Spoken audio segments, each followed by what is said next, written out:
இஸ்ரேலின் அரசராக அவர்கள் தாவீதை திருப்பொழிவு செய்தனர்.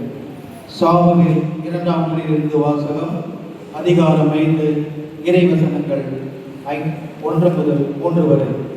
அந்நாட்களில் இஸ்ரேலின் அனைத்து குலங்களும் எபிரேயனுக்கு வந்து தாவீதிடம் கூறியது, நாங்கள் எலும்பும் சதையுமானவர்கள். சவுல் எங்கள் மீது ஆட்சி செய்த கடந்த காலத்திலும் கூட நீரே இஸ்ரேலை நடத்தி சென்றவர். நீயே என் மக்கள் இஸ்ரேல் ஆயனாக இருப்பாய்.